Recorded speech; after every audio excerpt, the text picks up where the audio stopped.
Sean Fennessy. I'm Amanda Dobbin. And this is The Big Picture, a conversation show about the boss.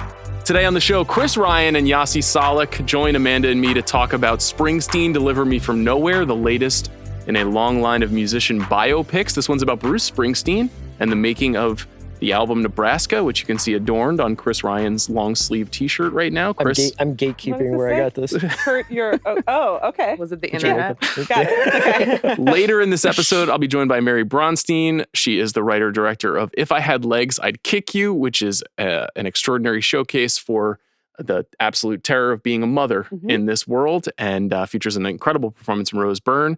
Amanda and I will talk about the movie a little bit after our conversation about Springsteen as well. Stick around for that.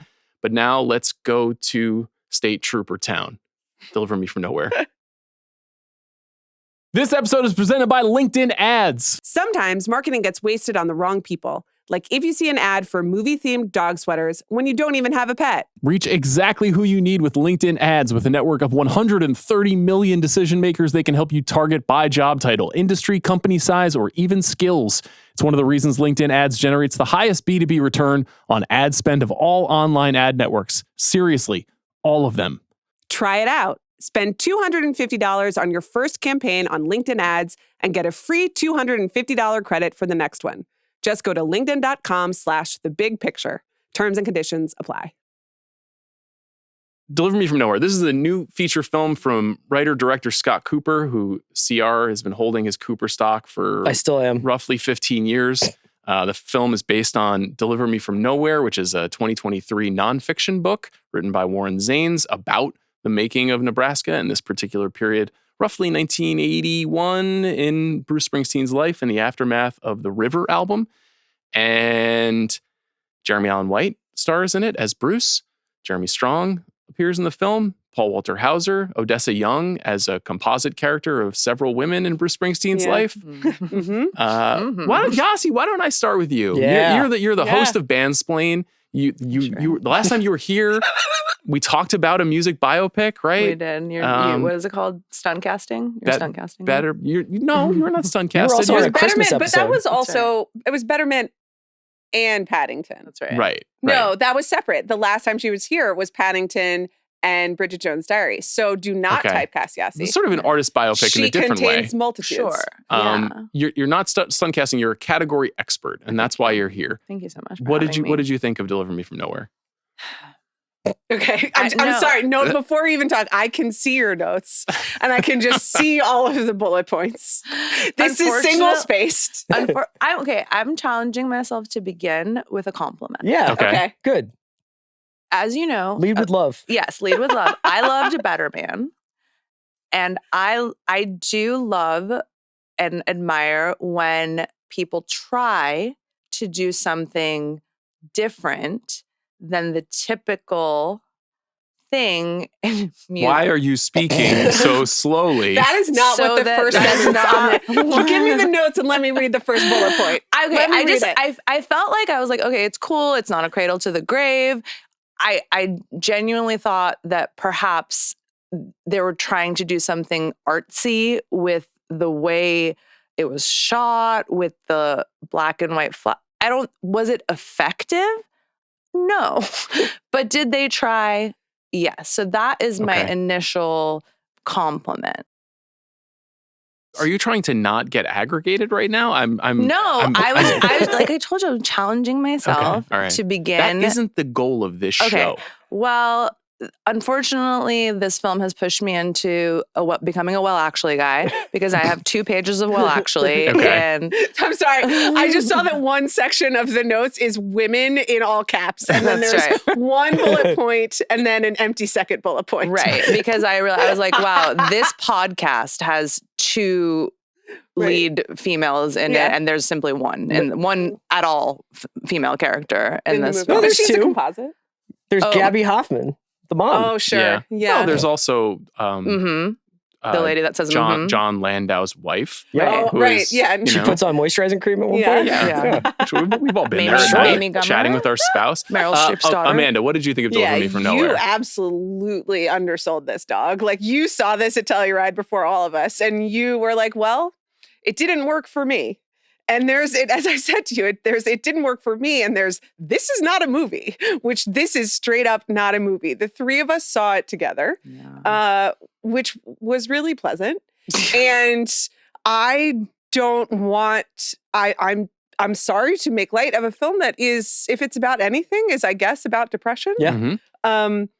But we were giggling throughout at the absolute silliness we were of disruptive. the script and the cliche nature of this movie. Like, in some ways, I'm almost grateful for it. If we're gonna do a compliment, if we're gonna lead with love or silver lining, this takes a lot of the pressure and hatred away from Walk the Line, which is a movie I actually like because this film was made after Walk Hard and is remaking the Walk Hard cliches like almost to a scene while they've already been pointed out cinematically. So now I feel like I can just like Walk the Line and be like, well, it is what it is, but this is silly. I thought this was silly.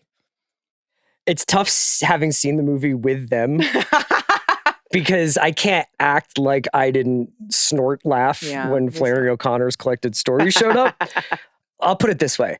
This is one of my favorite albums. This movie is about the making of Nebraska. Nebraska is one of my favorite albums. I really, really like Bruce Springsteen a lot. I think there are people who know more about him and like him more. I, over the last couple of days, have been reading the book, as has Yasi. So I've reversed myself in what was going on at this time. The early 80s specifically is one of my favorite periods of pop music to read about and to hear about and to see depicted. And I think it's just one of the hardest things they would have had to have done is pull off Jeremy Allen White having a convincing Bruce Springsteen impersonation and his singing voice and all the playing and stuff like that.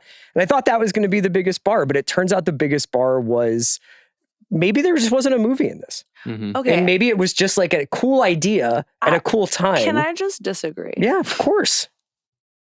Not sorry to be Ernest Goes to Camp, but I really believe that music biopics can always be good.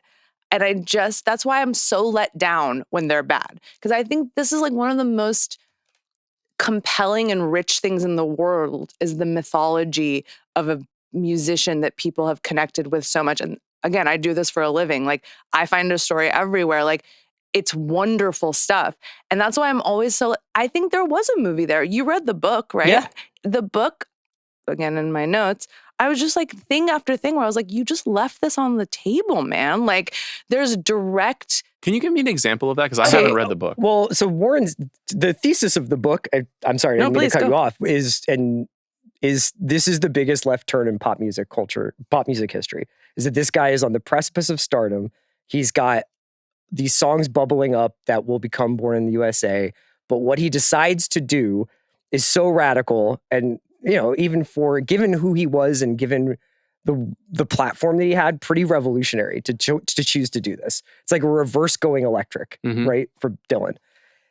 And that's not what this movie is about at all. It's about your dad and depression and trying to like deal with like. And can we get the technological specs exactly right? It's like, you guys heard of a Portra studio? It was a real like, hey, fellow Guitar Center guys, let me list out every piece of equipment. Let me ask you guys a question. When you go into a music biopic, what do you want from it? If I wasn't doing this for a living, I wouldn't be going to music biopics. I mean, that's a Only long-standing point of view for me. because they're bad. But if you were going and you were going to get what you wanted from it, what would it do? I think a deeper understanding of what the artist is trying to accomplish and understanding what the dramatic stakes are for the artist at that moment in time. Right. I think that this movie is like really sincerely trying to present what the filmmakers believe are dramatic stakes, which is that it's this huge left turn and that you can see all of the other characters are worried about the future of Bruce Springsteen's stardom. Maybe some of that is his artistic merit and popularity, but mostly it's money, right? Yeah. That this is like an art versus this guy's commerce going to the moon narrative. Yeah. I don't think the movie really communicates a lot of that stuff well, but it is literally a movie about an artist at work. I think actually the artist at work stuff, it's a testimony to why this is so hard to do, because even if you haven't read the Zane's book, that Bruce Springsteen was inspired by Flannery O'Connor. He was inspired by Badlands. He was inspired by Night of the Hunter. He was inspired by this kind of desperate, stark, gothic period of American popular culture. And that's cool, but it is not, to your point, terribly cinematic. And it obviously commits the crazy sin of like, let's put two of the most important movies of the 20th century on screen. Psychotic. Yeah. So we can tell you that, like, we can show you clearly how this movie is not as good as that movie. Yeah. I don't have the same relationship to Bruce. And I think one of the reasons why, when I came out of my screening at Telluride and we did the pod about the movie, I would say there were very few dissenters coming out of that screening. It was like a hot premiere at that festival. Oprah Winfrey was standing behind me in line to get into the movie. Like, Bruce was there. It was a very warm crowd, an older crowd at that festival. And everybody came out being like, Jeremy Allen White killed it. And God, I love some of those songs. And I think that was just enough for people. And I do think that that may be enough for people with this movie. But the one thing that it does is what you were describing, which is that Jeremy Allen White like does actually nail Bruce Springsteen being Bruce Springsteen on stage. The two times that this movie leaves Earth Yeah. are when they play Born to Run in Which front they do of, in the first 5 minutes. Yes. literally looks like they sold out like a stadium and have all these extras, and the band is the E Street Band. You're just like, Yeah. I can't, that guy looks like Max Weinberg and is drumming like some him. of them were from Greta Van Fleet, I believe. Really? Yeah. And then the other moment is when he's playing Born in the USA in the studio. That is the one Yeah, scene it's the- where I was like, why would you show it to me if I cannot have it? If I can't it's have an it, it's a fascinating choice to do that, but it almost feels like an act of cruelty to the audience.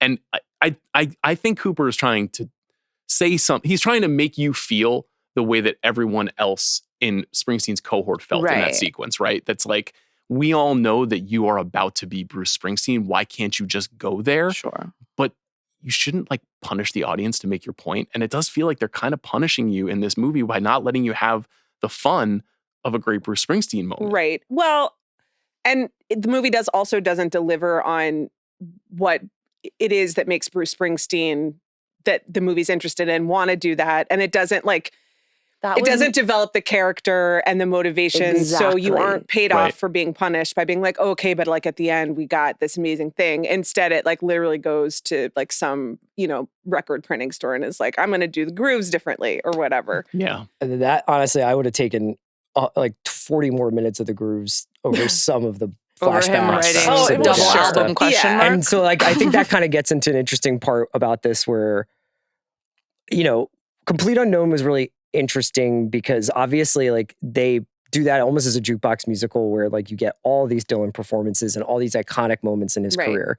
This one almost seemed to be resisting Springsteen's music, and it felt a little bit more like two guys coming towards the end of their lives who kind of are dictating how they want to be remembered and what they wish they would have said, over probably how it actually worked and how it was actually happening. And that speaks to the relationship with the composite character that's Faye Romano, who's like Bruce Springsteen's girlfriend at the time.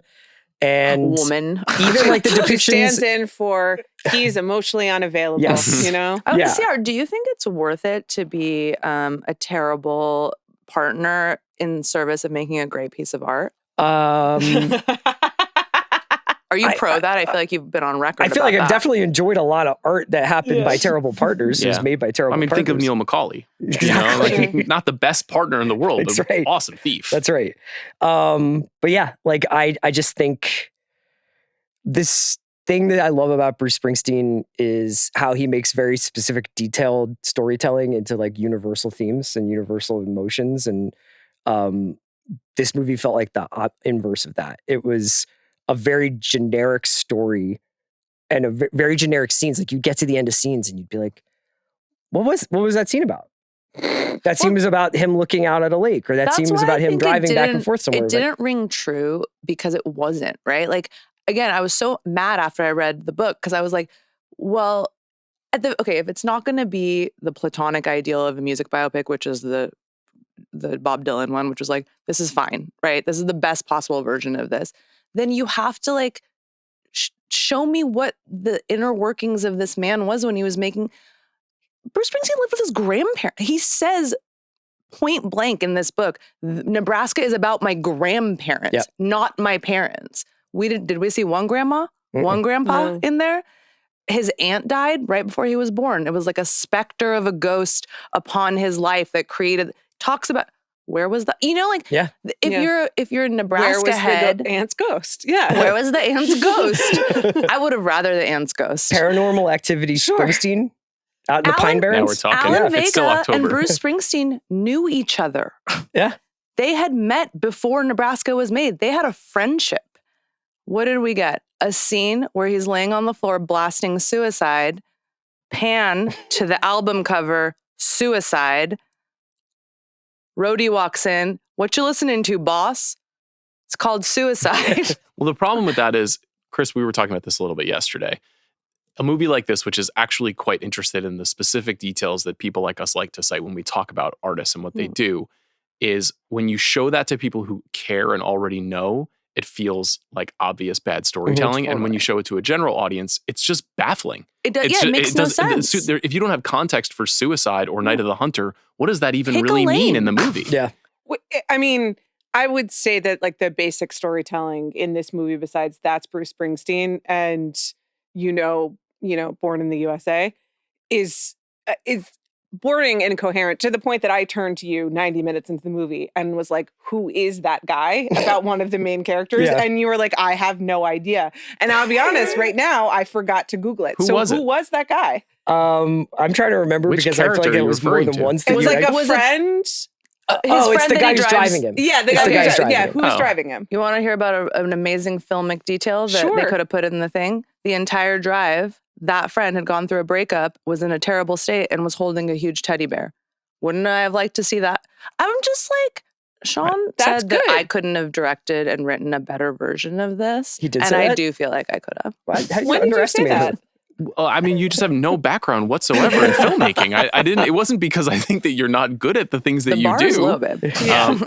This is not a successful movie. Like Yeah. it really doesn't work. And what enervated me about it when I saw it was that it is attempting to be the opposite of Walk Hard, and it inadvertently commits every sin. Like the flashback stuff, Which is so bad. It's so happened bad. in the first 5 minutes also. Yes. And you and I turned to each other and we were just like, uh-oh. Well, I remember we had a conversation about the trailer, and I think I said, oh, but that'll probably only be like the first 10 minutes of the movie is like a flashback to Bruce Springsteen's childhood. It kind Yeah. of sets up what Yeah. complicated feelings he has about this older generation of people. And I did not expect it to be at least half the film. And Stephen Graham's on a heater right now. I understand it. Honestly, it's just a kind of a total waste of Stephen Graham and Gabby Hoffman. If you're going to make a movie and put them in it, you might as well. And it's like weirdly, like Gabby Hoffman's on the phone a lot, calling him, but is not appearing. So I almost wonder whether that's stitched together. Like we need to make this work. So we'll Some do connective tissue. ADR, Gabby Hoffman's calling Jeremy Allen White stuff. That's like also like, did you need to shoehorn in a love story? You had a love story. It was him and his manager. You know, like what's the most beautiful, one of the most, there's so many threads you could have pulled that would have made a better movie, but like the beauty of John Landau having been a critic and like rescuing Bruce by becoming a second manager and always believing in him. And like that, I think they like glanced at that a couple times. Yeah, they don't really over-explain that, and maybe like that might have been helpful context for audiences that they actually have a very unique dynamic. That being said, that would make it a movie about an artist and a manager. I mean, that also is not a movie. Like, there's something very beautiful about the relationship that those guys still have. Like, I really think that's quite cool that somebody who's basically responsible for making sure that the business works understands his artist's creativity and greatness, and that he's always been a great advocate because he has a background in understanding artists. Right. But that's also not a movie. That's a commerce story. You know, that's about being the middleman, that protecting you from the influence of a record label. And like, it's not even really that severe. Like the David Krumholtz character, that critical scene when they play Nebraska for him. Yeah. And he's like, it's all like this. And he's just like, this is not great. Yeah. But it's like, what are you going to do? Like, he doesn't have enough power to tell Bruce Springsteen to go back in the studio. They just kind of accept it. And then the great triumph of the movie is like, this movie or this album didn't have a single on it, but it still went to number 3 on the charts and has gone on to be iconic. Right. And it's like, Also, I know, we know. Great tidbit in the book. We came to the movie. Where John Landau's like, and Bruce called me after, and he never asks about the charts, and he asked about the charts because he actually did care And I was like, that could have been a good thing to put in for me to He made a understand music Bruce video Springsteen for Atlantic singing. City. Yeah. You know, like it was His first music video, right? Music video. That would have been interesting. I mean, there's a lot of stuff that would have been interesting if they had done basically a docudrama version of this. I think another huge challenge to this, and I was trying to like build like a similar to Yasi, like Lead with Love, like try and make a defense or a case for this movie. And I was like, okay, so here's my case is not unlike Bruce Springsteen watching Badlands on TV one night and he gets inspired by the Starkweather story. Scott Cooper is watching Badlands and decides to make a Malicky, impressionistic, kind of wandering version of the Bruce Springsteen story that deals with memory and trauma and the natural world around Bruce Springsteen. And there's a lot of like great scenery, but the narrative itself is kind of in the background. But that's a huge challenge. If that would have taken so much more of a leap to be like, this isn't really about Bruce Springsteen. This is about art and inspiration. Yeah. And if you do it that way, then please leave the like, you're an idiot exposition at home. That was like, you either do that and leave it pretty like challenging and interesting and open to interpretation, but they were just hammering you in the head with this exposition, as we talked about, John Landau talking to his wife. A departure. Yeah. It is, yeah. I think yes, honey. The intentions of the movie. I just kept waiting, like, is she going to get to speak on the last cut to her? Nope. And no, it was a no. She's in the Mark Maron cut. But yeah. Mark Maron, by the way, best part of the movie, in my opinion. Like, all of a sudden, the movie came alive. I was like... He has 3 lines of dialogue, but and they were the best 3 lines. For a while, I thought it was a little bit of a bit that he was just there and he wasn't talking. And I liked that, you know? There was a little bit of restraint. I get the impression a lot was cut out from his performance. I was kind of like, there's 2 images from this movie that I really want to take over as memes. One is the Gummer, was it Mamie Gummer? Yeah, Mamie Gummer. Doing her creams at night. And I want to have it be like... No, I think it's great. Is it Gracie? Oh, is it Grace? I think it's Grace. I don't think it's Mamie. Oh, I'm so sorry. Apologies. Yeah, apologies. To Mrs. Mark Ronson. Her doing her creams at night. It's like me explaining to my wife the Chauncey Billups poker scandal. And then the other is just like Jeremy Strong listening to the headphones, and it's just like the watch starts playing. Well, I'm glad you were generating memes. Those are really good memes. Can I like ask both you guys of them. a question, a real question? What questions Yeah, have you been asking before it this? is Grace Absolutely Gummer. false ones. Where do you land on VO in general in films? I'm very into VO, and all I kept thinking, Like voiceover? yes, voiceover, Okay. was like, oh, you could have done a lot. I think it depends on the quality of the writing, and this script Right, suggests yeah. that the quality of the writing would not have been strong. That this is a But they deeply could've just overwritten been- movie. I mean, you can tell when it's wholesale from his I- when book. it's you know- part of the text of the movie and the script and is being used as a device. Yeah. Right. Watch and then you Goodfellas. can also tell, incredible. right? And Yeah. then there's a lot of times where it's like, wow, we didn't have anything, so now we're trying to paper over Right. extra with some voiceover. Yeah. I just feel like people avoid it because they feel it's hack or something when it can really Well, there are a solve lot of narrative examples where you can problems. see movies have been Frankensteined back Right. together with Yeah. the aid of voiceover. This is such a perspective-driven film about a person alone, and Yeah. it could have helped. I don't know. To me, I think you're right ultimately that there's just not really a true dramatic thrust to this movie that makes it feel like anything is really on the line.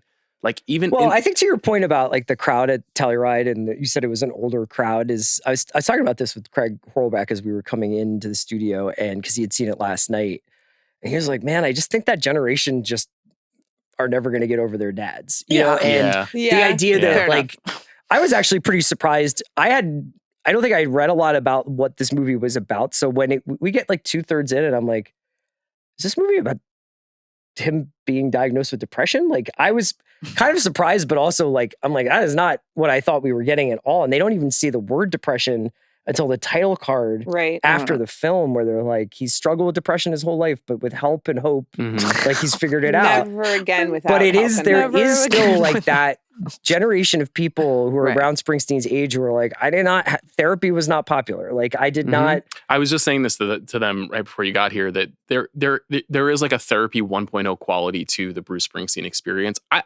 I really respect that about him, and that he has spent the last 20 years kind of like re-examining his success and the things that he's done in his life that he's not happy with. He's made like several documentaries now about the makings of his albums. He's written books. Like he is His really book is going incredible. deep. Listen, like that is wonderful for him. I am a disciple of therapy. I believe in it, and I believe in SSRIs, and it is bad for art. Like, it is great for the artist and really, really boring for art. And we have seen it again and again. It is bad for the tension. It is bad for the dialogue. It, like, for literally the things that are said. Scott Cooper gives one of those welcome to, deliver me from nowhere speeches, which went on for so long that I don't think voiceover would have been good. Yasi. But he says trauma like twice in that introduction. And again, it's like the point of therapy is to be able to like name and deal with your trauma. It's amazing for a human being, but like it obviates the art. So this is bad therapy culture movie. I used to think that probably one of the more difficult things you would do if you were making a movie about music or making a movie about a writer would be to depict them convincingly making that thing. So whether it would be fictional, like the wonders in that thing you do, it's like that song has to be good enough that you want to listen to it 10 times in the movie, or if it's Dylan and just Chalamet has to convince you that he's Dylan. Yep. But I think the thing that I really struggled with is in this movie was watching someone get inspired. Because that's something I think you can do effectively. Like, there's a really beautiful episode of The Bear, I think from season 2, but it might have been 3, where Sydney goes all over Chicago and tries all these different foods and starts like writing down in her notebook, like the different like ideas and architecture and how that's influencing what she wants to do with some of her cooking. And so it's possible to hit it. But this was kind of like he opens Flannery O'Connor's book, reads 2 paragraphs, and then starts writing down like... It was like 1-to-1. It was like everything was a 1-to-1. Are we allowed to talk about The Notebook now? Yes. I mean, just like... You're a person of free will. Well, I mean, so much of this structural making of this movie rests on Bruce Springsteen writing in a notebook and then you seeing what he's writing. Double album, question mark. Why? Question mark. And then my personal favorite, which is when he's writing the lyrics to Nebraska and they're in third person and then he crosses out the he and writes I and crosses out the him and writes me. Yeah. It reminded me a lot of the whiteboard in A Quiet Place, which has been memed to death. Where it's sort of like, they can't hear, but why? But we're like 2 years into the apocalypse. It's just not good writing. I don't know that there is a way to do that if you're not going to make a purposefully impressionistic film. Like The Bear can get away with that because that's a show that, 1, is episodic and has a lot of time to tell its story, and 2, is pretty audacious in the way that it changes the kind of storytelling it's doing episode to episode. Sometimes it doesn't work as well as others, I was going to say cool. Also it's run out there a little bit in terms, and I personally have run out of patience of watching Jeremy Allen White have demons, but not say a word about them on screen. I wanted to go to the performances next, so that's a good segue to, Carmy making the transition here to movie stardom. I don't think it's his fault, but it's like another thing where the character is not written besides looking anguished. Brooding. Yeah, brooding. Yeah. And that is a vein of movie stardom, right? That you have a thing that you are the best at, and that like silent, distant stare, that pained stare, like that is something that other actors in history have become stars with those kinds of tools. Like Montgomery Clift was an actor who had that kind of a quality. But it feels like it does feel like Carmy like landed in Bruce Springsteen's life a little bit while watching the movie. West Borland contacts and called it a day. That's a tough comp. I can't unsee that now. West Borland. It was giving West Borland for me the whole time. Do you watch The Bear? Yeah. Did you think Jeremy Allen White was good in the film? Yeah, I did. I thought he did a good job. Like, I think he's a good actor. I mean, there's some parts where I'm always like, oh, you didn't have to go like so hard in the Bruce Springsteen like mouth movement when you're singing or whatever. But I think it's fine. That's what you do or whatever. I thought he was. My whole thing. I thought Jeremy Strong was good too, but I was just kind of like, you didn't have a lot to work with. Yeah. Agree. Yeah. I thought Jeremy Allen White was good as this version of Bruce Springsteen. Like, is there like, I can't even think of a comp. Like, would Josh O'Connor or Miles Teller have done something different with the part? Miles Teller, you say? Well, I'm trying to think of guys who could feasibly look like guys Bruce who have Springsteen. brown hair. Yeah. I just feel like, one of my biggest things with music biopics is that they always choose one tone, and that is the tone of the film, and we will not stray from that tone. And it's never when you're. It doesn't feel real because people are not one note. Bruce Springsteen didn't sit for like 4 years and be like, oh, you know who I am? Wish I knew. I'm sure he cracked a joke now and again. Like, I'm just like, and I think the most effective ones for me show a few different sides of a person. Right. And this one was just Mr. Depressed wrote a notebook, can't commit to composite woman. Can we talk a little bit about the Odessa Young character? Just because, so this is an amalgamation or a composite of a couple of women that he was. I think multiple women that he was dating in this period in his life. One of whom it seems had a child.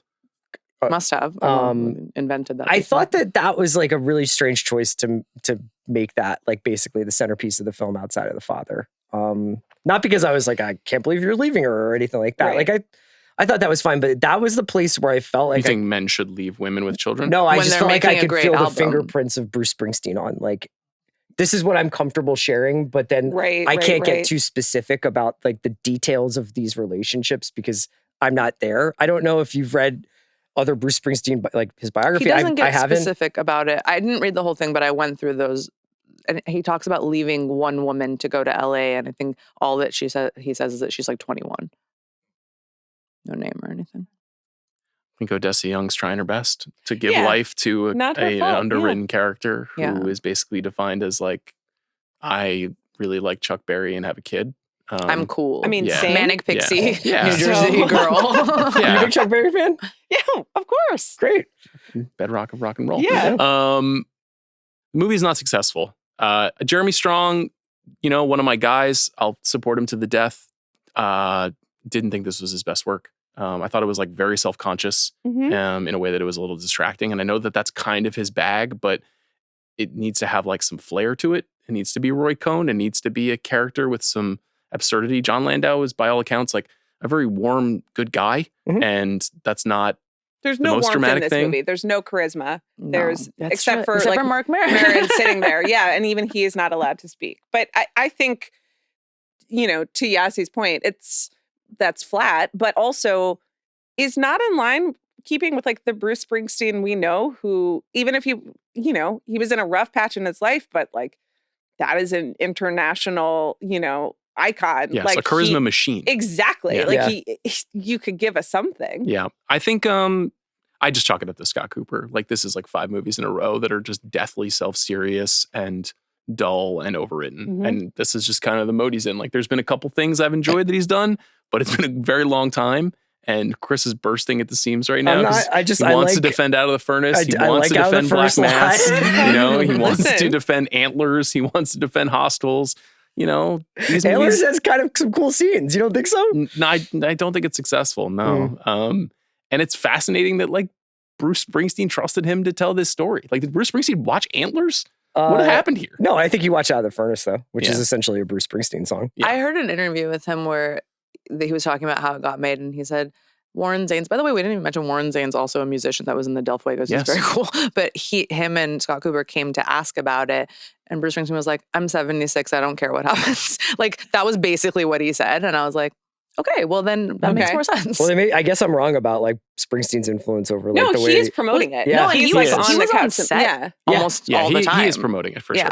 I think he's trying to thread that needle of like, I want him as an artist to be able to do what he wants to do because that's what the movie is about. So it would be contradictory to try to control that. But Bruce Springsteen is a business at this point. Springsteen had a really cool quote around the time of the making of Nebraska, or maybe it was in retrospectively looking back on the making of Nebraska, but he was just like, I felt like I was losing touch with the kind of people that I used to write about and that my songs were about, and that it was like a moment where obviously he's about to become unable to go to diners and unable to go to the library and look at a lot of microfiche. And not even that's just research. That's honestly something I love to do. And I miss that in my life deeply. But not even just about him feeling like, oh, I'm too famous now. It was literally like, I have left the atmosphere that I lived in, And that wasn't there are even suggestions really, of it in some of the diners. You can see him like looking at guys like eating their breakfast or whatever. And you can kind of feel his alienation. His alienation of being like, I'm not going to be that guy probably. You can't eat breakfast anymore. I can't. Yeah. Okay. So the movie is tracking to make between $10 and $12 million. There's also Is that a speaking of lot? I wanted to know if you clocked this in a diner. Yeah. There's one point where Jeremy Strong and Jeremy Allen White are in the diner, and they seem to be either have had separately or splitting a tuna melt and eggs over easy and onion rings. And I just want to say I don't approve of that diner order. Okay. That's a great order. What do you mean? What's wrong with that? So Tuna melt and onion rings and one somebody else's. And eggs over easy. You're in a diner. You Why gotta don't they get were eggs. splitting the eggs. oh no, you don't have to get eggs. I mean, you you should can get if you eggs. want. Yeah. Because I they mean, won't You and ruin them. Andy need to go to Jupiter and have your diner orders. No, that we are need to go to really the east coast of the United States of America where diner So culture thrives. you're ordering a tuna melt and eggs? I'm with No, Sean. but in a splitting scenario, sure. And you do eat tuna melts, even Love though tuna melts, yeah, same. yeah. Even though you're like against all of the ingredients individually, together their No, powers But you're combined. an I eat anti-mayonnaise tuna. guy. Yeah. And I eat bread. Right, but everything that goes into the tuna salad, whatever, and cheese. I love cheese. Real up and down relationship with. I love it. It doesn't love me, Yeah. but I'm doing my best to survive it. I like that order, and I support those two. Okay. men. Okay. Those- Andy into getting mozzarella sticks and black coffee. I'm just never going to get that over also it. sounds I great. think that's a great order. That sounds awesome. Wow. I'm with you on that. That's You guys really are real gross. diner fascists Seriously. over here. The whole point of a diner is like the world is your oyster. Get whatever you want. Precisely. Mix it up. It just doesn't go together, you know. Box office for this movie, you kind of shouldn't make this movie unless it's going to make money. And it seems like they've made a movie that isn't going to make a lot of money, which then makes this like a very weird curio. This is one of the few subgenres of movies that we've talked about in the last 10 years that can kind of break through to adult audiences and reach them because they want to go and hear Queen songs really loud or Ray Charles songs or Yeah. Aretha Mhm. Franklin songs or Bob Dylan songs as we saw last year. And it seems like this is not going to do very well. It seems like Chainsaw Man is going to take a chainsaw to this movie at the Okay. box office this Why weekend. do you Anybody see seen what you did Chainsaw there? Man? No. Not yet. You know. I tell you what, I'm we seeing gotta, it. We got to wrap up. I'm so. seeing it in theaters. I'm telling you right Chainsaw now. Man? I'm seeing Chainsaw Man Amanda in has theaters. tickets after this, so we Yeah. have a hard out. I'm gonna do a Mastermind Chainsaw Man doubleheader. Those are two different energies, but they Okay. could go great together, Yeah. just like eggs and a tuna melt. You never know. It raises the question of like why, like what? Why was this isn't movie that made? Also, Well, why is it going to do well? Is it because it has bad reviews? I don't think the word of mouth will be great on this Yeah. movie. It's not the word of mouth is not going to be good. The review scores have come way down since the festival premiere. But I think it's also like it's about Nebraska. It's not about Born in the USA. Right. right? You know, it's Yeah. not this exaltation of artistic achievement, which is the opposite, obviously, of A Complete Unknown, which is about this transformative moment full of songs that people Right. who are Bob Dylan fans know and can sing along to. I think Yeah. always of that weird scene in that movie when it seems like there's going to be nuclear disaster and Elle Fanning like races downstairs Mhm. around the corner to see him playing Masters of War in a coffee shop at like 10 p.m. at night. And I'm like, this is the most bullshitty scene I've ever seen in a movie in my life. But it was awesome. It was awesome. It was fucking awesome. Because I was like, Masters of War, that's a jam. Like, it's a really good song. And this movie has none of that. But even for a Nebraska head, CR, tell me if I'm wrong. I'm a Nebraska head. There wasn't enough Nebraska songs. I was like, Well, I didn't they cucked out when they're pressing the record and they're like, we're going to play I'm on Fire. I was I'm like, just like, I mean, listen, I love I'm on that's Fire. one of the greatest songs ever written, but But, that's like, not what on does that this have record. to do You're with- you're Yeah. literally pressing Nebraska. Just They play. wanted to remind you that watching this film was like taking a knife, baby Edgy and Doll, 6-inch Into valley your through the middle of my skull. skull. Yeah. Okay. I mean, the why of You like Bruce Springsteen? Of course I Yeah, do. okay. I'm an American, Yeah. you know? The why of like why it's all tied up in the same thing. Why did you make this movie like this? Like the fact that this movie is as befuddling to us in a sitting down to watching at an audience set, and that then also applies to its box office. It's just I don't why. Well, one reason to make this movie is Academy Awards, right? Mm-hmm. So when I came out of that screening at Telluride, everybody was like, well, that is a Best Actor nomination locked and loaded right there for you. And now with some distance, like you have a very crowded Best Actor race this year, right? We have two obvious ones. We have Bob Dylan himself, Timothée Chalamet, and Marty Supreme, and we have Leonardo DiCaprio in One Battle After Another. Yeah. We've also got Michael B. Jordan in Sinners. Seems Michael B. Jordan in pretty close Sinners. to a lock. I agree. We've got Dwayne Johnson potentially in The Smashing Machine, though that movie has not done as well. Yeah. There's Austin Abrams and Weapons. I don't think he'll be campaigning. Okay. There are a few other significant contenders. Jesse Plemons. Jesse Plemons for Begonia is on that list. Look at that Venice jumping out. That's right. I saw that. Well done.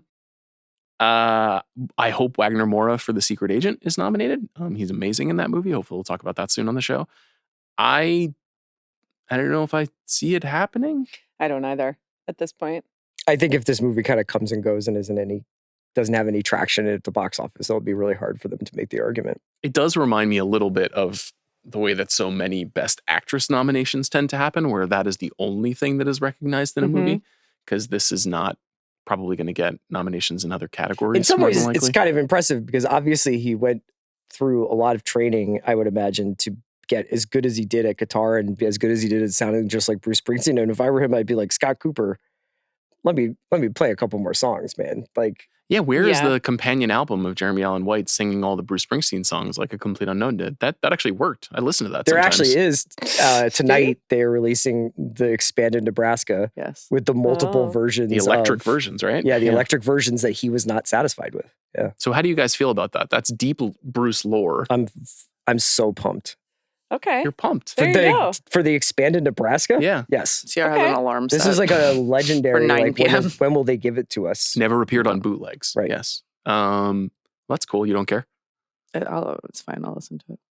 Okay. I'm not as excited as CR. Sorry. I'm sorry. You're not. Sorry You're for not loving asking Bruce me if I care. Springsteen. I know you don't care. I also think you're that not a real bonus features kind of person. No, I think that you should work really hard, finish your product fully, and release it. And don't make me sit through the extras or the redos, you know? Okay. Finish it before you ask me for my attention. Somebody should let Ridley Scott know that that's where Amanda stands on his work. I know, and the 4 hours. Have you and Tracy watched Kingdom of Heaven director's cut together yet? Not together, no. Yeah, you could set up a little Zoom. Yeah, you could know? do I it would over love to do that. FaceTime. Sell tickets to that. I would come. I gotta find out if Hitmaker watched it yet, Yeah. because he was like, damn, Oh, you he really did? like this Oh, movie. right. Yeah, he told me he did. Yeah. Did He he? like that shit sucked. Yeah, he said CR is a cuck. And I was like, well, it's your opinion, man. Let's talk briefly about music biopics. Okay. Yasi opened by proclaiming that they could be good. They aren't good very often. Yeah. Well, people should take that But as a I challenge. still sometimes enjoy them. I know you do, because you love to hear music loud and make it fun, right? Yeah, and I do.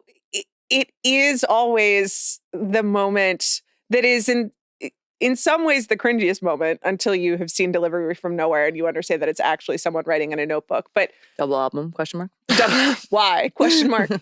But when they're sitting there in the studio or somewhere and they're like noodling on a guitar and you're like, oh my God, they're writing respect. They're writing whatever. That's Highway 61. I get, oh my God, he just like someone just sat down at the organ, and every single time that works. And even in this movie, it's the real highlight where you're just like, oh my God, he's playing Born in the USA. When they have the Max Weinberg start the drum beat, I was like, yo. I don't really hold the same opinion on that. That's not usually how it works. I didn't feel that way. What isn't how it works? That they just start playing it in the studio that way? So you don't think that Bob Dylan wrote Blowing in the Wind? Yeah, he did at the after vanity table in the hotel room. After blowing out Joan Baez's back? Yeah. Is that what you're going to say? I was going to be a little more delicate. Okay. It's just sitting right on the table. And I guess just came in. according to that scene, he had already written it, and she found the lyrics on the coffee table. Right. Yeah. It was originally called Blowing Out Her Back. And he was like, I got to metaphoricize this men are movie a very little creative bit. post-coital, able to do a lot of things, write a lot of beautiful music, or do anything.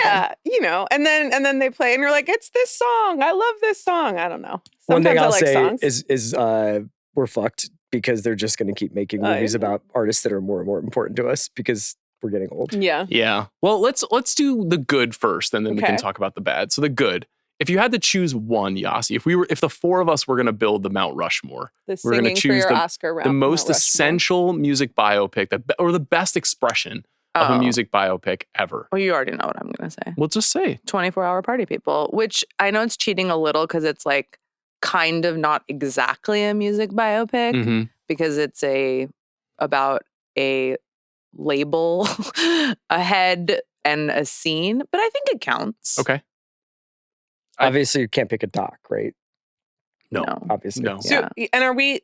So biopic, it's about real people as opposed to fake She's people. thinking the thing I'm thinking. It has to be about real people, yes. Okay.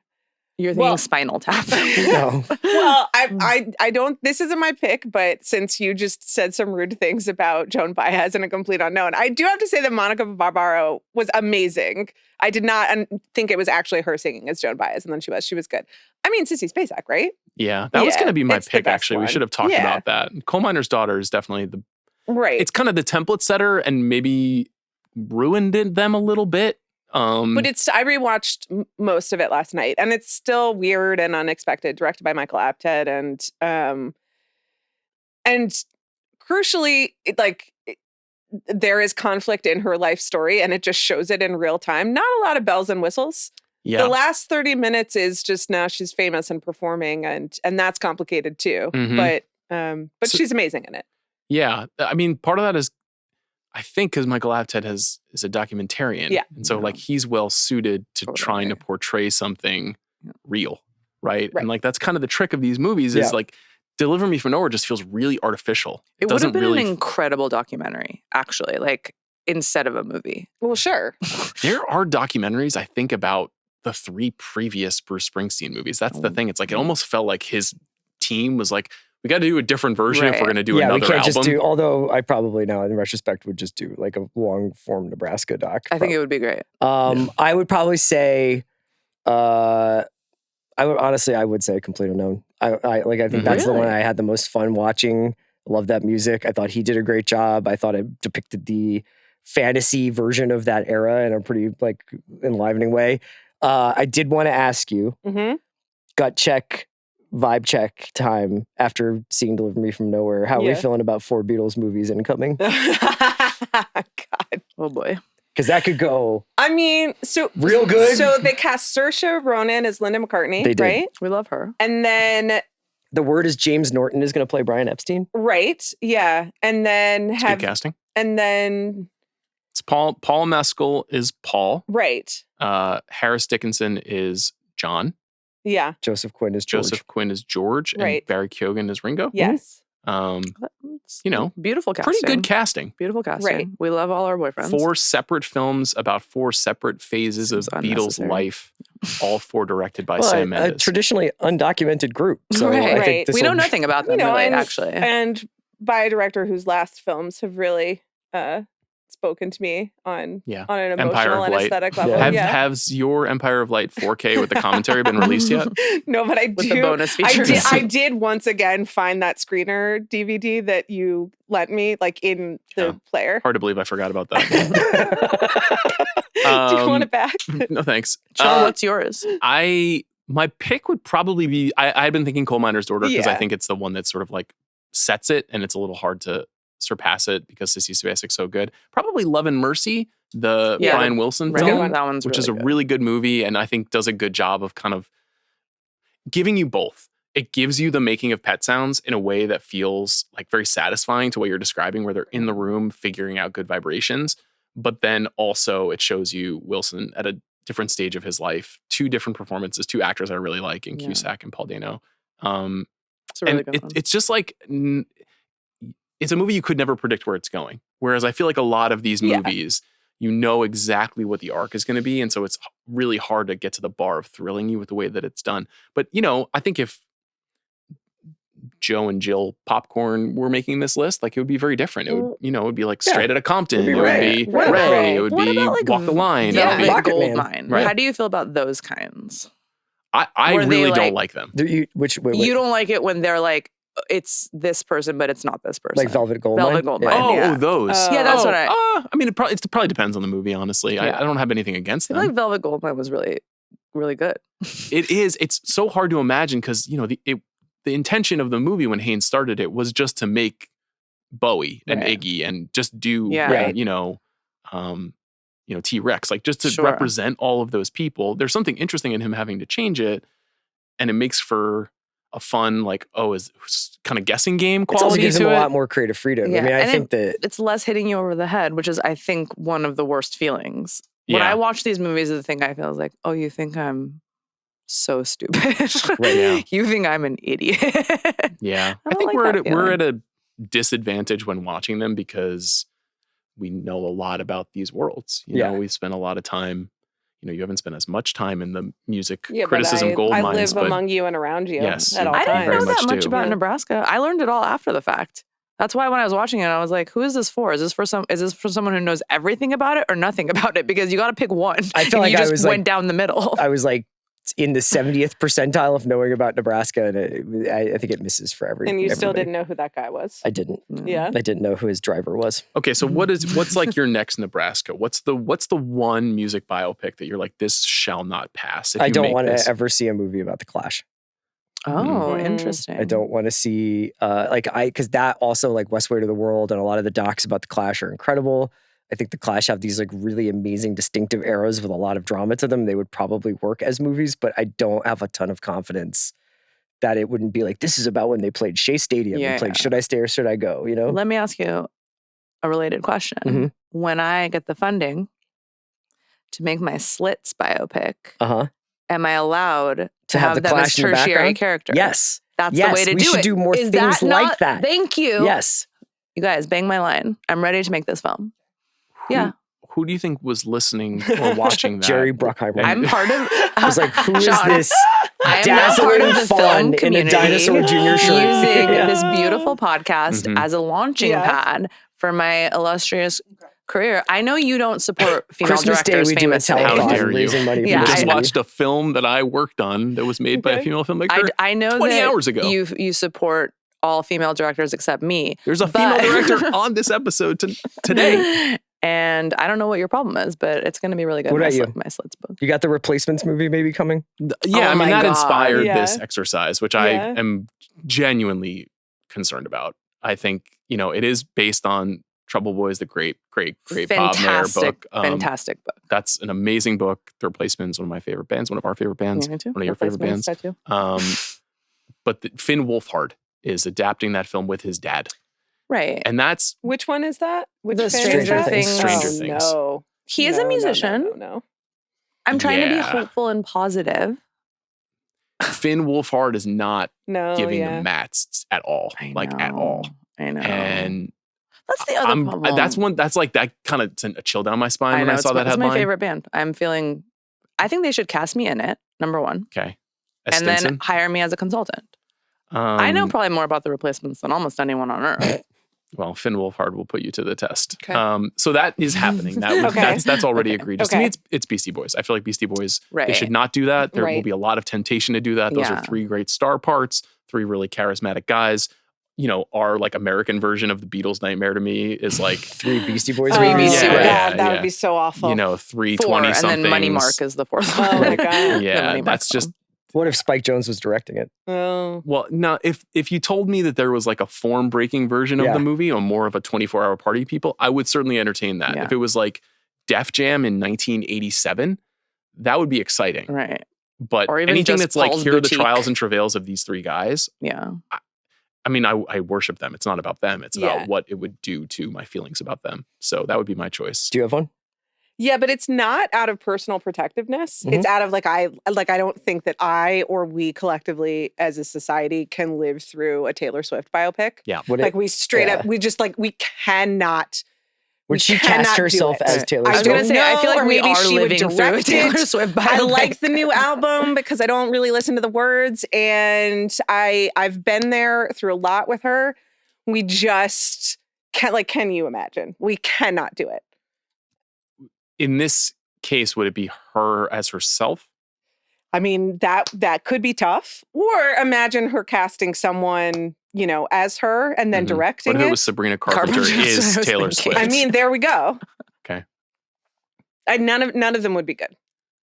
What's yours? That's a really good pick, though. Thank you. Ernest is going back to camp. I believe that you can make a beautiful and good and interesting version of any music biopic. I don't know that they will. But There's not a single Kurt artist. Cobain, You're leave him like, alone. don't make Kurt Yeah. There you go. Leave Kurt Cobain alone. Yeah. I think they Yeah. probably will make that film. And they already did make Gus Van Sant made that pretty difficult film. Last Days. That's right. I saw it. That was the kid from Boardwalk Empire, Yeah. Michael Michael Pitt. Pitt. Michael Pitt. Mm. Can we just have a sidebar quickly? This came About? up in the office yesterday. Oh. Nirvana in 2025. Yeah. Okay. Yeah.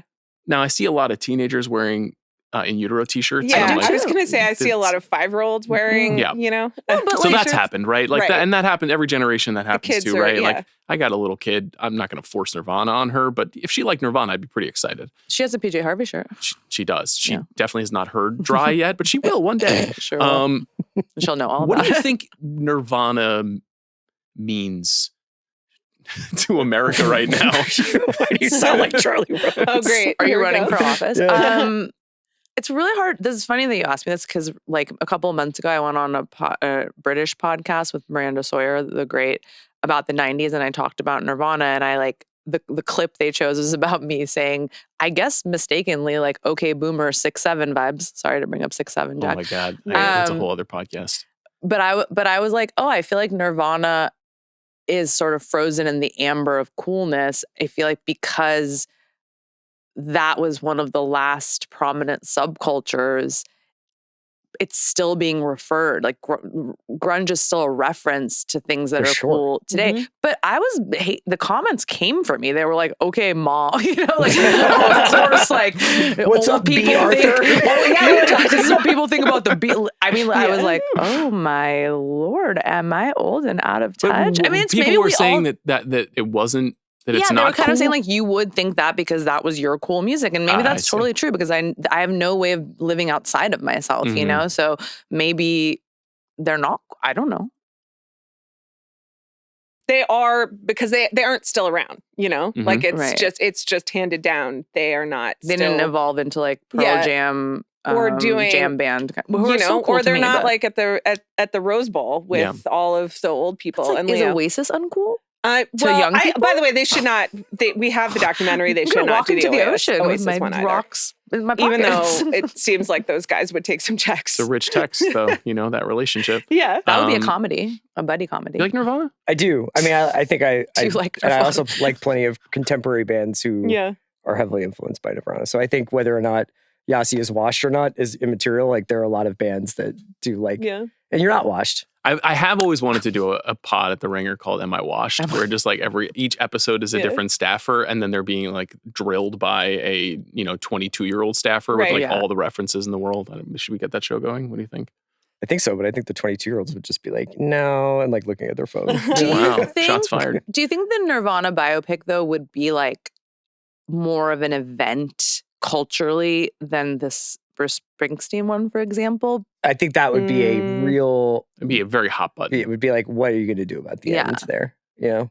I just think if you were like, we're making this an epic tragedy, Yeah. you could. I You know, heard- about a person just unable to control But the I think- spiral of his life. How interesting would it be if they made it only about a different part of his life? Like, this is what I'm asking. Like, please just like try to think a little Yeah, outside if you the want to make a box. $25 million version Well, of that and they make it so sort that of the making they sort of of Bleach, did that, that's and it interesting. was called, but about a different person, and it was called Back to Black, starring Marissa Bella as Amy Winehouse. hard And refused to see that. it was genuinely offensive. yeah. And the way they ended it, which was like with upbeat Tears Dry on Her Own, and then some block text. Was it like a end title about and then she died essentially?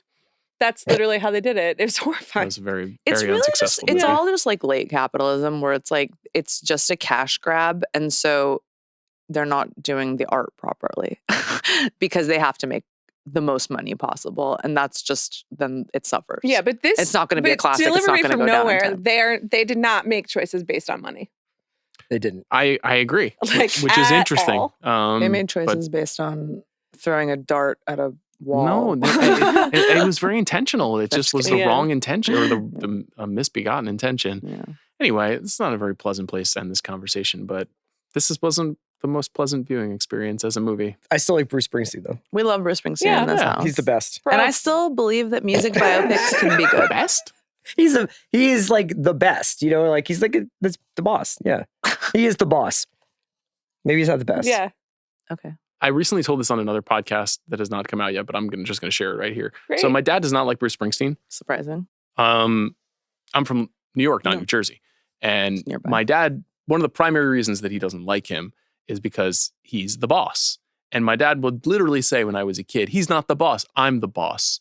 which is one of the most That's healthy. dad things that can possibly be uttered. Mhm. And, you know, his kids would like laugh in his face when he would say this. But I definitely grew up not hating Bruce Springsteen, but just not being in like the church. I think for some people, when you grow up, you're in you have the halo of like, this is one of the signature emotional songwriters of the era. And I didn't have that. So I didn't even have that portal to this. I tried to end this on misbegotten a like a positive note, but you brought it back down to Sorry, how Bruce Ed is in says his he's not cool When your are the boss. Beatles Yeah. movies coming out? They're 2027 What's or that? 2028? Are the Beatles movies in You have to. 27 or You were 28? like, I have to keep podcasting through this. Yeah. Can I give a Yeah. quick shout out to my cousin Laylee's best friend Coleman, who loves this podcast and recently asked if she was related to me because you say my first and last name on here all the time. And I just want to say to him, hi. Coleman? That's right. Yeah. Can you guys say What's hi up, to Coleman? Hi, Coleman. Great stuff, man. Yeah. What's up, man? That's a high note, babe. That's how we end on a high note. Okay. Fan service. Thank you, Yasi. Thank you, CR. Thank you, boss. Yeah. You did it, sir. Thank you, Dad.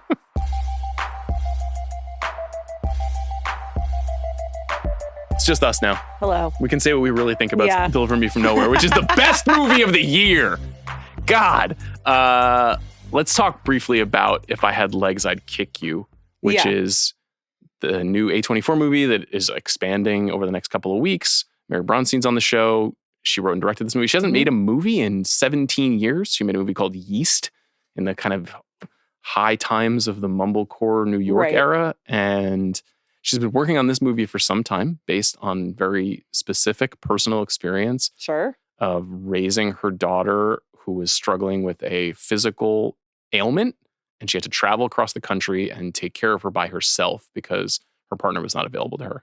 And it's a extremely intimate, harrowingly intimate. Quite literally, much of it is filmed in like tight close up around Rose Byrne, who plays the mother, who's the star of the film's face. It's just following her. So, this is a podcast that supports mothers. Sure. Yeah. And we thank you. believes in motherhood. Yeah. Thanks so much. We thank you every day for it. I responded very intensely to this movie, but I was very curious what you thought about it. Yeah, no, so as I wrote in the doc, I felt like I was going to throw up throughout this movie, which is said as a compliment, like complimentary. Yeah.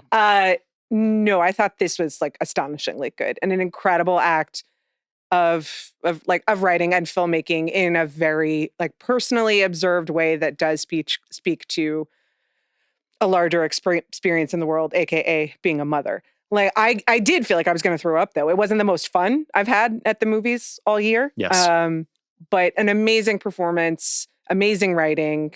I did think that the close up and the claustrophobic decision making in the cinematography was smart and added to. And there's also one decision they make and how they portray the kid that I thought was absolutely wonderful. So yeah, amazing movie. We are going to have like a mom and dad summit at the end of the year. Yeah. I said to you that I think the two themes of movies, of some of the best movies of the year, some of which we haven't even had a chance to talk about yet, is that fathers are trying very hard to care for their daughters and they're struggling deeply with that. Sure. And then but also they've realized that it's a beautiful thing. Fatherhood is beautiful and emotionally rewarding. It can be. Yeah. It can also reveal the male flaw.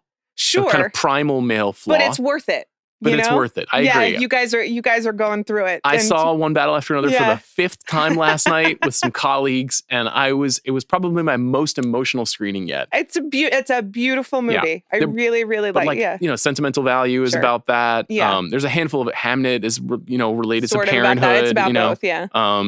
And there are a couple more. And motherhood as well. The other theme this year is sort of like, you motherfuckers don't realize that being a mom is insane. That's kind of what, and Die My Love is coming out in a couple of weeks. We'll talk about that film soon. The new Jennifer Lawrence, Lynn Ramsey Hamnet, movie. Also about that. Very it's obviously much. like a lesser theme in One Battle After Another, but I think it's like very beautifully done there. The powerful alienation of giving birth and then how to be a person after that, which I think If I Had Legs, I'd Kick You is a really interesting exploration of that because it's not about a mom with a newborn. Yeah, it's not about postpartum. It's just about like being a mother in the world and all the different types of people or systems that or the ways our world is organized that just like don't support it at all, or don't like, it's not even that they don't acknowledge it, but it's just so much is assumed and taken for granted. And there's one little detail in the movie that I really like, which, you know, I'm obviously not a mom, but I do relate to, which is very early in the film.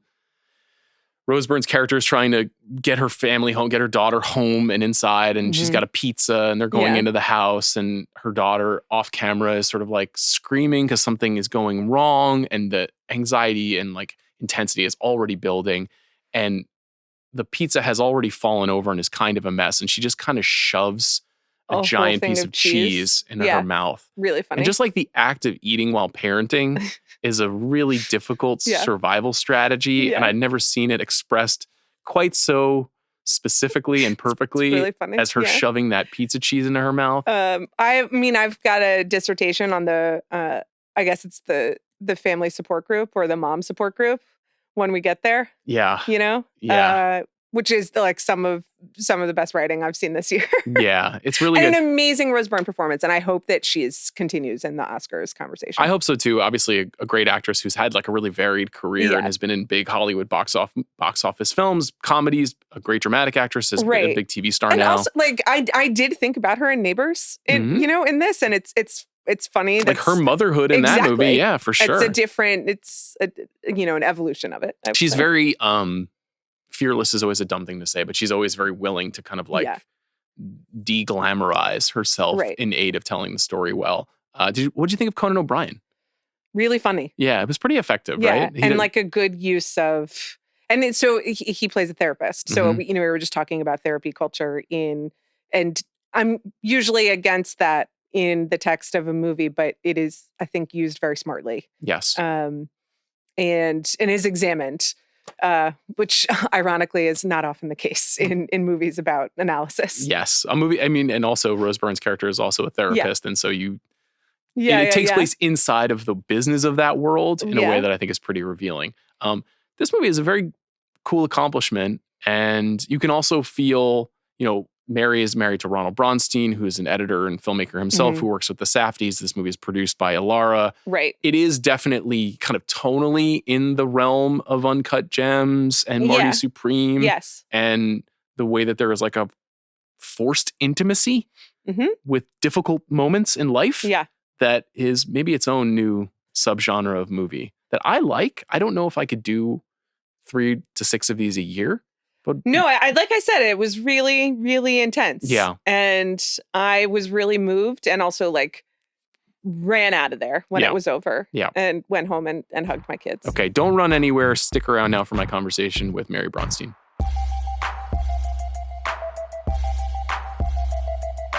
Mary Bronstein is here, first time on the show. Hi, Mary, how are you? I'm great. How are you doing? I'm really good. I have a lot of questions for you about your film. You bet. Which I found to be fascinating and invasive in good ways. Do you remember the exact day that you began writing it? I do. I started writing this film on the bathroom floor of a really shitty hotel room because it was the only place I could escape to while sharing a hotel room with my daughter. She was little, lights out at 8. We were roommates in this tiny room with 2 twin beds.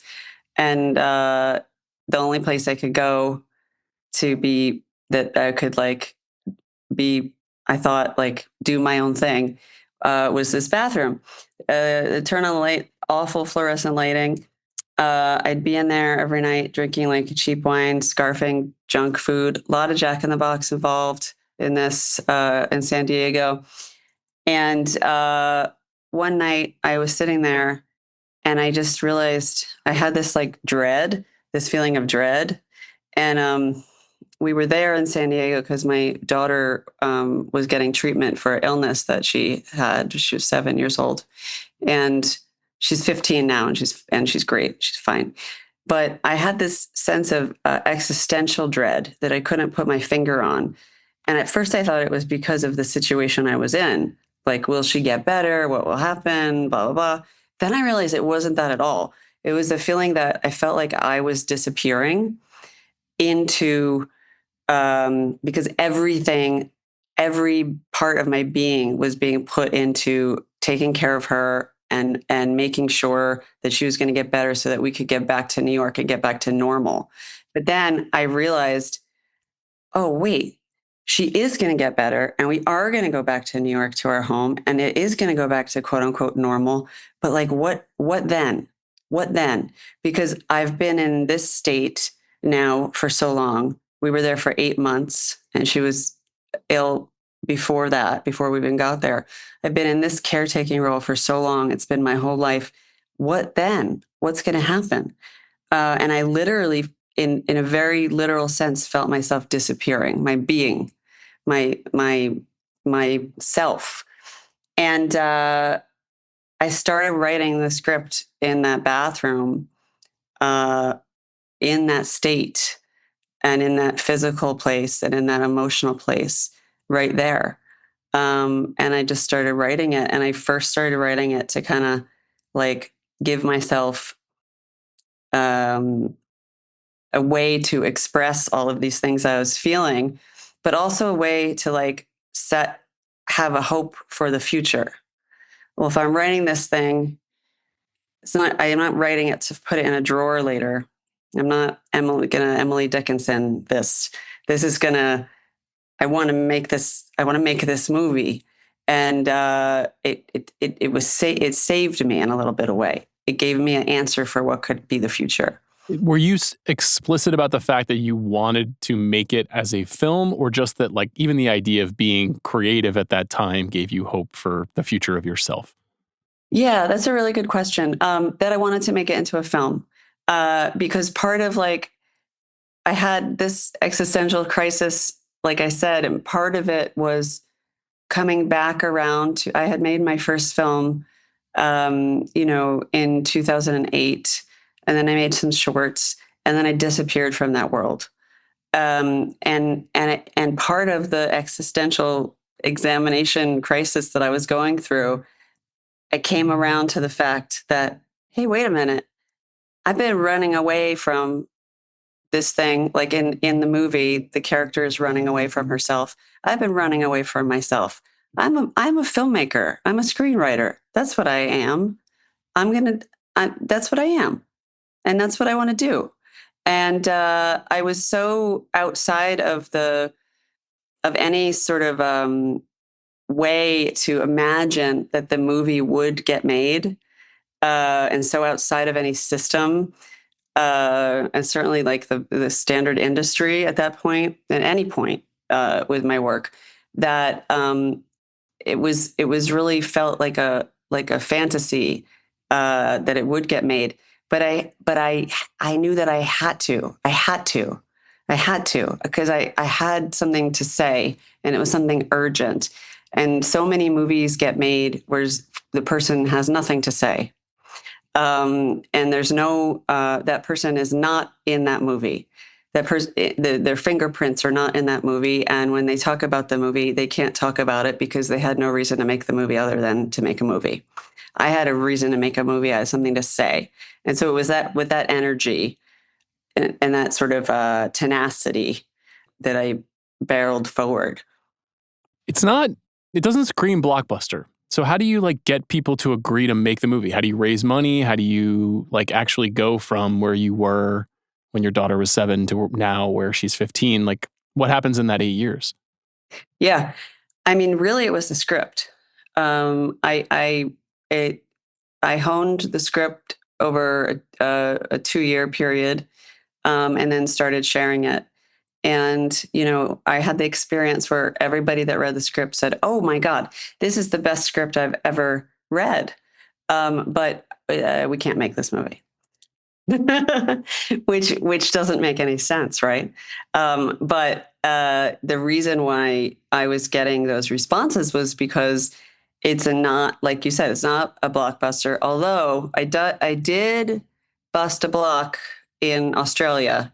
There was Did you? At a movie theater, there were people lined up around the block, and I was like, "That's a blockbuster. That counts." I take it back. I'm sorry. But I busted a block once. But how long was the block? Do you have like yardage or? They were around. I feel like if it goes around a corner, that counts. I agree. So we'll see. We'll see if it happens again. I don't know. You've made a but blockbuster. Yeah, but no, it's not. It's a movie where the central struggle of the movie is not a commercial one. It's a creative one. And those are movies that when they can slip through the system and get made, I think for viewers are the most exciting because it doesn't happen all the time. And for me, really, it was my script that got this done. Everybody responded to the script so strongly, but some people, they didn't want to take the risk. Other people wanted me to change ideas in the script, which I was not willing to do, so I'd walk away. Other people had like really bizarre ideas about how I should change the script to make it more commercial. Can you give me an example of one? That it should be that it should focus on a story of a missing woman and really lean into, there's the police looking for her and it's a crime thing. Gone Girl, your story of lost identity. Like, yeah, it's like, well, no, that's not right. So I walk away. You have to have confidence. You have to have a lot of confidence in your ideas to say no to those people in those situations. When I finally got around to A24, I was so confident in my script and so full of a sort of rage that I had been pushing this boulder up a hill for so long, that I approached it with a very sort of radical, like, this is the script, this is the movie, no notes on the script. Do you want to make it or not? And they said, yeah, we want to make it. And I had to go through all that time. I had to go through that rejection to get to that point. And then once I got there, I had partners who trusted me, trusted my ideas, and really let me do my thing. That doesn't mean that that it was a cakewalk making the film and making sure that my ideas were not that I wasn't making creative concessions, but I was in the right place to be able to have those fights and win them. So I'm really curious about whether or not the visual language of the movie was in the screenplay, because you've made like such a series of very specific choices. So like, and how would you communicate that in the writing? Because I feel like that also informs like whether or not somebody really gets what you're trying to accomplish. Yeah, totally. So I wrote the script knowing that if it was going to be made, I was going to direct it. So I wrote it really as a director's script. So I'm also a very visual writer. So I think a screenplay, there's different ways to look at a screenplay. Some people look at a screenplay as a blueprint for something that will be created in the form of a film or a TV show. I think the screenplay is a piece of work on its own, is a piece of literature on its own. But the job of it is that while you're reading the screenplay, the reader should be seeing the movie in their mind. That's a good screenplay. That's a screenplay that you read in one sitting. And that's how I wrote it, where the visual choices that you see in the film, those are in the script, because those are central conceptual ideas that inform everything about the movie. I can't imagine writing a script for this movie that didn't have any of that and then coming up with those ideas later. It's how the story is told. It is the story, all of those elements. And so there's a lot of parts that were difficult to put on paper because they're quite abstract. Yeah. And those were the difficult parts of writing. But yeah, that's how it was. So the conceptual elements that you're talking about, like not seeing the daughter the abstractions of what I call the void, the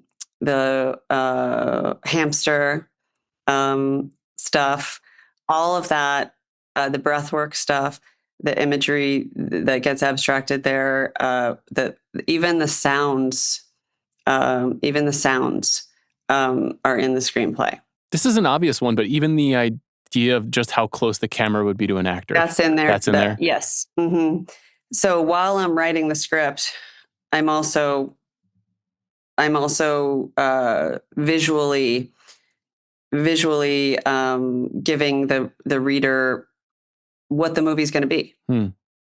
And for me, as someone that was writing it, wanting to be the person to direct it, I'm also giving myself that gift and all of who's going to be the people that's going to help me execute my vision, that gift. Because then I have a document that they can read, that they can understand what I mean, instead of me trying to translate it just from my brain. It can start from there, and then the conversation can start from there. It also feels like it's maybe potentially a warning to a certain kind of actor who isn't ready to take a leap with something like this. That, like, sure. So I feel like Rose signing on to do it, this is a very, I don't know if risky is the right word, but it's a very intense part. I imagine it's very intense making it. It is. It's when I was writing the script, I kept thinking of it as like a gift that I was going to give an actress, because the character is a middle-aged woman who is and it's radically in only her point of view, or in her reality. I'm writing it, I'm directing it. That doesn't exist. There are not parts for middle-aged women that are like this, where if you're a performer, where something that you can really sink your teeth into and really like go there emotionally, which is what every actor wants to do. That's why they are actors. I knew that I was also writing a really big check that the actress would have to cash, and it can bounce, or else the whole thing doesn't work, right? And so Rose was always on the top of my list for a few reasons. One, she's an incredible talent. I think I'm biased now, but at the time, even before I knew her, I thought she's one of the best that we have working today. She's somebody that has this like rare combination where she has a innate understanding of comedy and comedic timing that you can't teach, and also has the ability, is an exceptional, proper technical actor. This woman, has played Medea on stage, and she also can be in Bridesmaids, and she also can be in Platonic, but she can also do something like the show Physical, which when I saw the first episode of that show, I felt like that was the audition tape for this movie. I saw it, and I was like, she can do this. She can do this. And she's also beloved. If you whenever I would mention, who's in your movie, Rose Byrne. I love Rose Byrne universally. It's true. That's the thing.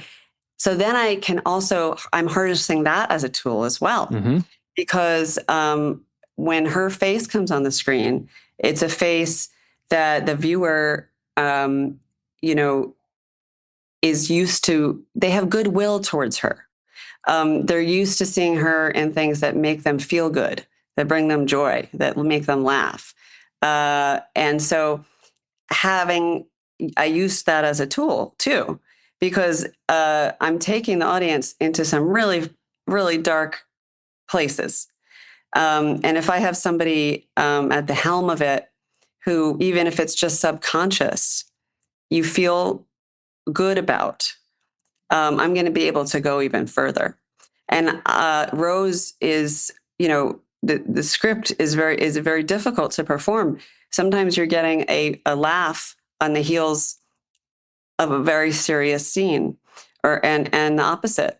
And sometimes it's happening inside of a scene. You're getting a laugh inside of a very tense scene, and she can do that. There's a very small list of people who can do that, and for me, she's at the top of it. And this performance is it's beyond my wildest dreams. She availed herself to me creatively so fully. She turned herself inside out and upside down for this thing. It's a physical performance as well, and it was very intense.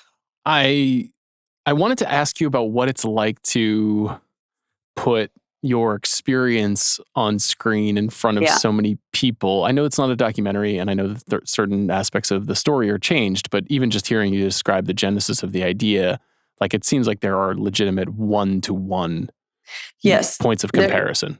Like the way that I think about it is it's certainly not I would never say it's an autobiographical film in the traditional sense, but it's emotionally true. Everything in it is emotionally true, which is what I was trying to get at. So it started, the impetus for it is a true thing. And then I'm trying to take, what I was trying to do is take those feelings that I was having, that existential terror that I was experiencing, and abstracting it out into a story that is pretend. It's so all of it is based in truth. But most of it is a fantasy. It's pretend. It's a movie. There's like a tract related to that I want to ask you about. So because any character that's a mother in a movie, if they do something that is not an expectation of motherhood, if they break a rule, like that immediately gets identified as an unlikable character, right? And, sure. Yes. And you're trying to create like a nuanced portrayal of sensation that you have. But then do you know when you're writing and making the film that that's immediately going to be like something you're going to have to tangle with, the idea of being like, you have, ceded your responsibilities or whatever the, castigation ends up becoming? Absolutely. And that's part of that's part of also what I was trying to do is subvert that. And not only subvert it, by putting the subversion is putting the audience in her reality totally, so that there's nowhere else to go but her experience and her reality and what she's feeling and what she's experiencing. Some of the things she's experiencing, we don't know if they could be happening or they could not be happening. That's for the viewer to decide.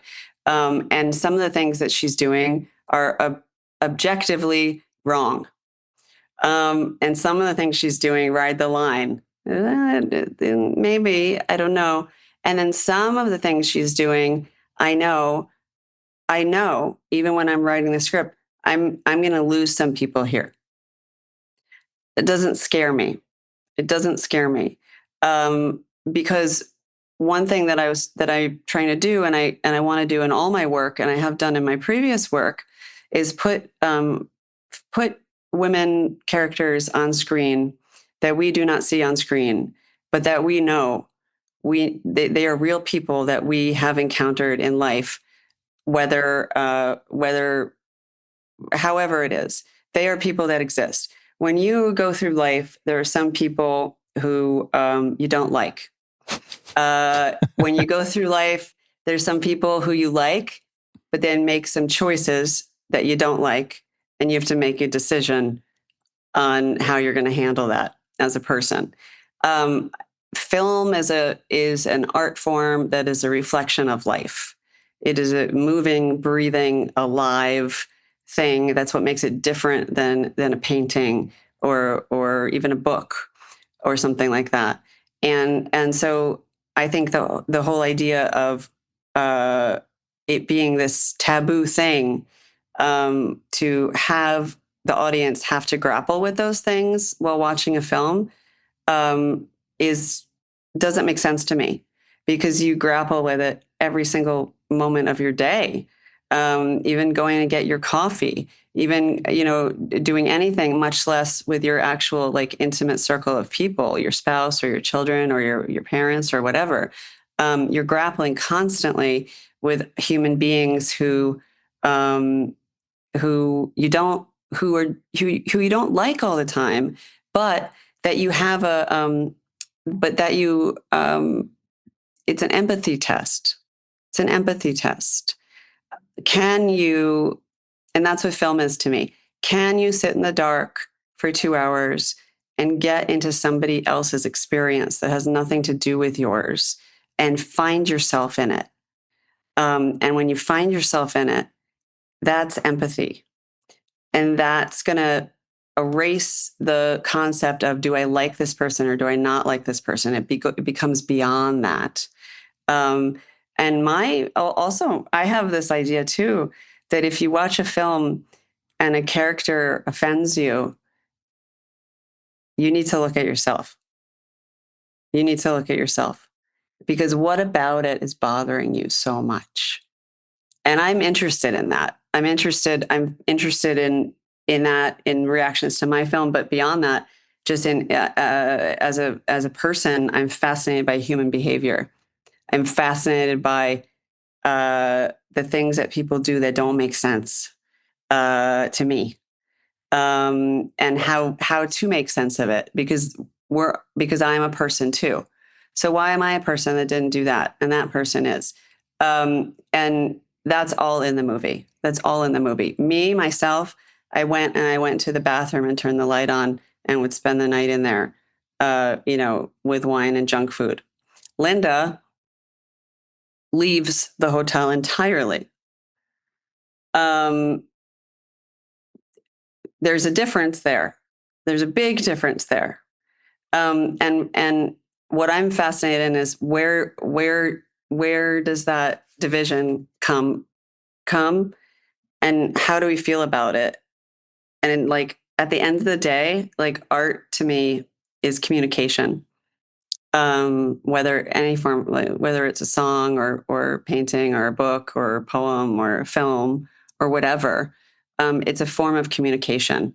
And there's films that you consume that are to be sat there and be entertained, and then there are films that are to be experienced, and those are the ones that are communicating to you. And so if you turn your back on it, it's because you don't want to be in that conversation. That's how I feel. So I have been thinking about how to share this movie with my wife. We have a young daughter, and I suspect that the loss of self, that is a big part of the story. Huge. Yeah. I think it's fair to guess she'll click with it.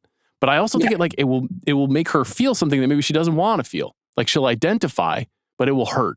I'm speculating. I don't want to speak for her, obviously, but it's very hard to not think about that watching the film from my perspective. Absolutely. And I guess I'm curious about how you feel about that. About like, is it better to see something and click with it even though it hurts, or maybe how you think about even what people have told you about experiencing the movie, because it is so intimate and specific, and there are not a lot of movies about this. No, there's not. I think that one of the things about the movie that's been most powerful for people, that people have directly expressed to me, is that thing that you're saying, is that these are things that like women are trained.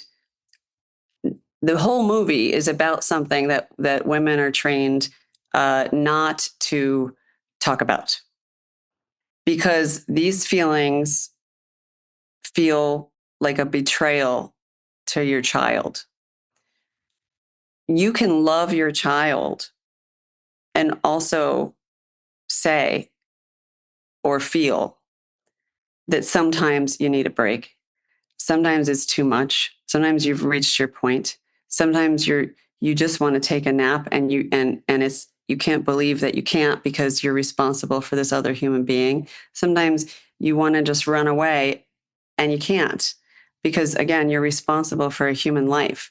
And in our culture, we do this really weird thing to women where it's like mothers are like revered, and a mother is the best thing, a mother. But it's also completely disrespected and dismissed and ignored as far as what it actually is to be a mother. And let's broaden it out to a caretaker of any sort. The responsibility of that can sometimes feel crushing. And the 24 hours of it, the 24-hour, there, like it doesn't stop, and you are constantly being needed for something, and you're constantly fulfilling needs. And then at a certain point, it's sort of like, well, I have needs. I'm a human being. I was a fully formed human being, individual person before I had a child. Why does that change once I have a child? Why is that expected to change once I have a child? Now, it doesn't mean that I'm condoning the things that Linda does, but the things that Linda does are come out of that feeling. They come out of that feeling, and so I can have them in a film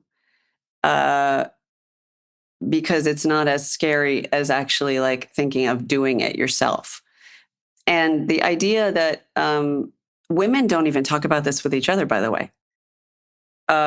It is verboten. It is taboo to say, my kid really annoyed me last night. In this one millisecond of a moment, I didn't like my kid. But you're a human being, and your kid's a human being, and that's normal. It doesn't mean that you're bad.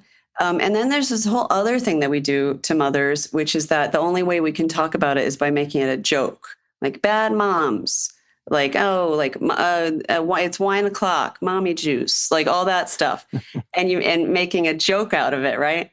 And it's like, no, moms, when kids go to bed, moms drink. And why?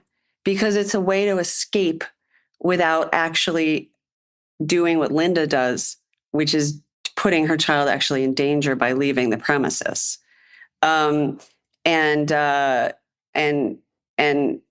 so it's like, if somebody, a woman, sees themselves in the film in a way that scares them, that's the thing that they should be thinking about themselves, and why it scares them, and how maybe to recalibrate things so that it's not something that is a part of their life, because it doesn't have to be.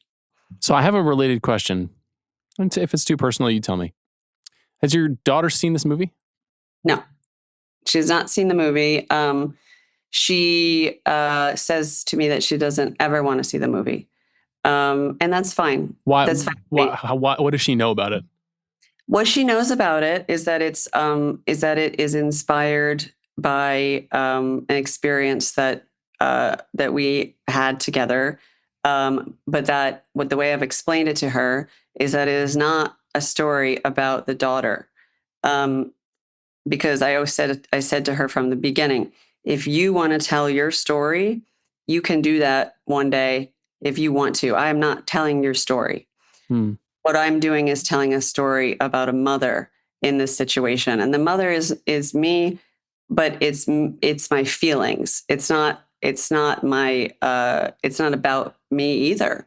And she understands it in that way, and it accepts it in that way. She's very proud of the fact that at the end, there's a card that dedicates it to her. Very proud of that.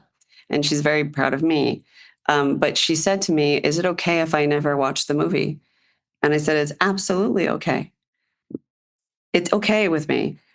Because we also had we had a shared trauma. in the movie, Linda is running away from a very specific trauma that has to do with this situation. And she's running away and she's running away and she's running away by drinking, by doing drugs, by literally running away, by, all of these things, by trying to do breath work, going, and it's like this idea where trauma, it's inside of you, whether you deal with it or not, and it's going to get you. It's going to get you. And in this movie, it gets her. It slaps her in the face. And she still can't deal with it. She still can't deal with it. And so it's talking. So I explain it to her in that way, is that your story is your story. I have my own trauma about it. And that's what this movie is about. It's why I also make some conceptual choices, like not showing the daughter. Because does she know how it ends? No. Okay. No. No, she doesn't. She knows very little about it, in fact. One time, yeah. The reason that I don't show the daughter is for a couple reasons. One is, like I said, it's not the daughter's story. I wanted to very radically, the bad version of this whole thing is like a slick sort of like Lifetime movie, Mother on the Verge. We know those movies. We know those, they exist. This, I want to do something different, which is no. But it's not about her and the daughter. It's about her. And the daughter is one of the things in her life that she feels oppressed by. And we hear her voice, but we don't see her. There's two reasons for that. One is that Linda cannot see her daughter in a figurative sense as anything other than something that's another thing that's oppressing her and put upon her, and an obligation, and needing her, and wanting from her. She can't see her as a little human person. She can't derive joy from her child. She's bitter about the fact that she can't be a regular mom, that she has to contend with this. This is not what she signed up for. Right. And she's fighting against it. And then the other reason is that once you introduce the face of a child, just as human beings, the way we're programmed, your sympathy is going to go with the child. Automatically. We can't help it. That's how we're programmed, unless you have no soul. So I'm having this character do things where I need that not to be a complication in the way that the audience is looking at this woman. It's again, an empathy test. And if I was to have the daughter in there for the whole time, it wouldn't work. And then hopefully, there's a payoff for the audience that I know works, because people have expressed to me that it is a payoff that sticks the landing, and it kind of speaks to everything that I just said. Everything that I just said becomes true. And I don't want to give it away. But it's also, I want to say, like, in the script level, I made that choice already. That was one of the first choices I made, that we're not going to see the daughter. That was a real trust me moment for everybody. Trust me. I didn't know if it was going to work or not, but I had to have everybody trust me that it was going to work. And then I think it does work. And I feel like it's one of the things that I'm like, oh man, I pulled that off. Phew. I think it works, and I agree that it sticks the landing. Yeah, thank you. Mary, we end every episode of this show by asking filmmakers what is the last great thing they have seen. Have you seen anything that you've liked recently? Well, I haven't seen anything new. That's okay. Could be anything. because when I'm creating, I can't take in new other people. I don't want to take in other people's ideas, and this has been such a long process. But the last great thing I saw that is a really good question. I rewatched Who's Afraid of Virginia Woolf recently. I hadn't seen it since I was maybe in college, and it always was in my mind. It was in my mind as this thing that was like the greatest example of a chamber piece, 4 people in a room, all performance. The movie is performance. And then I was like, does this hold up? That it holds up.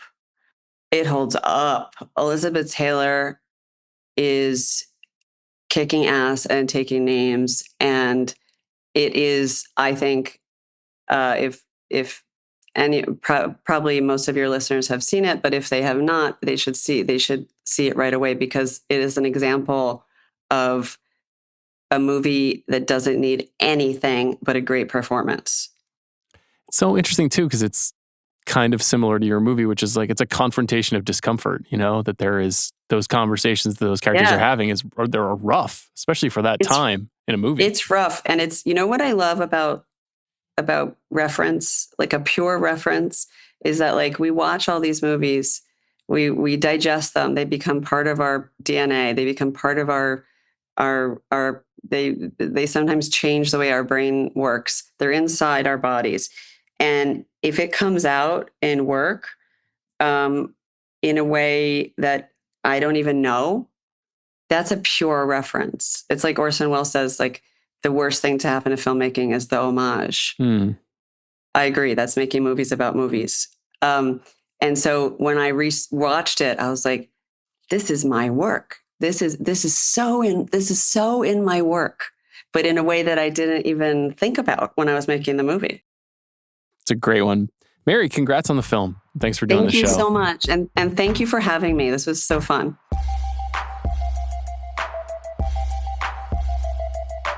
Thank you to Mary Bronstein. Thank you to Yasi. Thank you to CR. Thank you to Amanda. Thank you to our producer, Jack Sanders, for his work on this episode. What's happening next week? What are we doing? It's the other side of the festival postmortem. That's right. So we split this episode in half, actually. We were originally going to also talk about A House of Dynamite, which was the big premiere that you saw at Venice. Right. So that film is hitting Netflix today. Yes. And we'll talk about it on Monday. We'll see you then.